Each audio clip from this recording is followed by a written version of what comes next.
Hi friends, welcome to ஸ்ரீஸ் 15 kitchen. நம்ம kitchen எப்படி க்ளீனாக வச்சுக்கிறது, எப்படி ஈஸியாக சமைக்கிறதுங்கிறத பற்றி இப்போ பார்க்கலாம். ஃபஸ்ட்டு ஒரு சமையல் ஆரம்பிக்கிறதுக்கு முன்னால் நமக்கு தேவையானது நீட்னஸ்.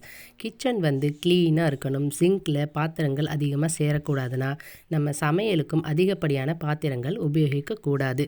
நீங்கள் 2லேருந்து 4 பேர் 5 பேர் இருக்கிற வீடாக இருந்தால் உங்களுக்கு சமையலில் எத்தனை பாத்திரங்கள் டெய்லி தேவைப்படுதுங்கிறத பாருங்கள்.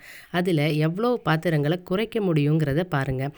வெஜிடபிள்ஸ் வாஷ் பண்ணி கட் பண்ணி வைக்கிறதுக்கு அதிகப்படியாக 2 பாத்திரங்கள் போதுங்க. வாஷ் பண்ணுறதுக்கு, அதுக்கப்புறம் அதை கட் பண்ணி வைக்கிறதுக்கு ஒரு பெரிய பிளேட், அவ்வளோதாங்க. முக்கியமாக நம்ம வச்சுருக்கிற இந்த கொஞ்சம் பாத்திரங்களில் இண்டக்ஷனில் யூஸ் பண்ணுற மாதிரியான பாத்திரங்களும் இருக்கணும். சில சமயங்களில் அதுவும் நம்மளுக்கு உதவும். 2 அடுப்பில் சமைச்சிட்டு இருக்கும்போது இன்னொரு அடுப்பு யூஸ் பண்ணிக்கலாம். என்னை பொறுத்த வரைக்கும் இந்த நான்ஸ்டிக்கை விட எவர் சில்வரும் மண் பாத்திரங்களும் தான் என்கிட்ட அதிகமாக இருக்கும்.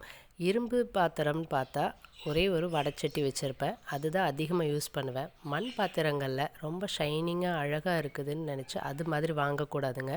இது மாதிரி உள்பக்கத்தில் சாம்பல் இருக்கும், அதுதான் ஒரிஜினல். மேலே ஷைனிங்காக தெரியுதுன்னா அது கோட்டிங் கொடுத்துருப்பாங்க, அது நம்ம நல்லதில்லை. நெக்ஸ்ட்டு நம்ம மளிகை ஜாமான் போட்டு வைக்கிற கண்டெய்னர்ஸ் பற்றி பார்க்கலாம். இது மாதிரி டிரான்ஸ்பரண்ட்டான பாக்ஸ் நம்மளுக்கு ரொம்பவே யூஸ்ஃபுல்லாக இருக்குங்க. எவ்வளோ பொருள் இருக்குதுங்கிறதையும் என்ன பொருள் இருக்கிறதுங்கிறதையும் நம்ம ஈஸியாக பார்த்துக்கலாம். அதனால் நம்ம அது கெட்டு போனால் கூட ஈஸியாக கண்டுபிடிக்க முடியும். 2வது, நம்ம அதை ஃப்ரிட்ஜில் யூஸ் பண்ணும்போது இது மாதிரியான பாக்ஸஸ் யூஸ் பண்ணிக்கலாம். இது ஒரு பாக்ஸ் 2 கிலோ மாவு பிடிக்குதுங்க. நான் கோதுமை மாவு இந்த மாதிரி ஃப்ரிட்ஜில் போட்டு ஸ்டோர் பண்ணி வச்சுருக்கேன். இங்கே பிகினர்ஸாக இருந்தால் ஒரே டைமில் இந்த மாதிரி மொத்தமாக பாக்ஸஸ் வாங்குறது ரொம்ப கஷ்டமாக இருக்கும். அதுக்கு நம்மளுக்கு இந்த மாதிரி கிடைக்கக்கூடிய பாக்ஸை யூஸ் பண்ணிக்கலாம். இதுபோல் சில பேர் கிச்சன் ஷெல்ஃபில் தேவையே இல்லாத ஜாமான்லாம் ஃபுல்லாக போட்டு டம்ப் பண்ணி வைப்பாங்க. பிளாஸ்டிக் பாக்ஸஸ் இந்த மாதிரி வைக்கக்கூடாதுங்க. தேவையான அளவு மட்டும் இது மாதிரி நம்மளுக்கு வச்சுக்கிட்டாலே போதுமானது. இந்த மாதிரி வைக்கும்போது நம்ம கிச்சன் ரொம்ப நீட்டாக இருக்குங்க.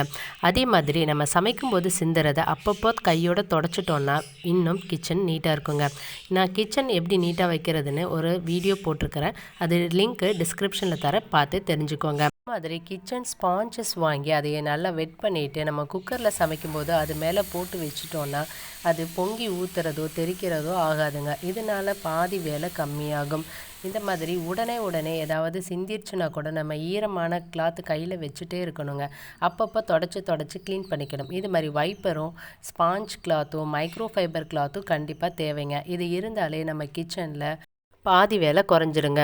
நெக்ஸ்ட்டு நம்ம கிச்சனில் அப்பப்போ சேர்கிற பாத்திரங்களை உடனே கையோடு கழுவி வச்சுட்டோன்னா சிங்கில் பாத்திரம் சேராதுங்க. அதே மாதிரி நம்ம பாத்திரம்லாம் விலக்கி முடித்த உடனே இந்த மாதிரி ஸ்டீல் நார் வச்சு நம்ம சிங்கையும் ஒரு தடவை வாஷ் பண்ணி விட்டுறணுங்க. இதையே நம்ம அப்பப்போ செய்யும்போது ஸ்மெல் வராது, சிங்க்கும் க்ளீனாக இருக்கும். சமையல் முடிஞ்சதும் அடுப்பையும் ஒரு முறை நல்லா சுத்தமாக தொடச்சி வச்சுட்டோன்னா கிச்சன் க்ளீன் ஆகிடுங்க. அவ்வளோதாங்க, நம்ம க்ளீனிங் ஒர்க்கு முடிஞ்சுது.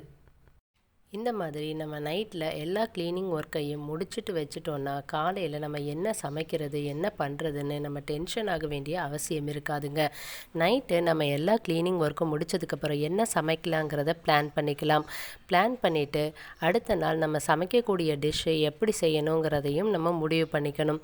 அது மாதிரி நம்ம வீட்டில் என்ன காய்கறி இருக்குதுங்கிறத நைட்டே செக் பண்ணி வச்சுட்டு அதுக்கப்புறம் தேவையான எல்லாத்தையும் எடுத்து வச்சுட்டு நம்ம நைட்டில் தூங்க போகணுங்க.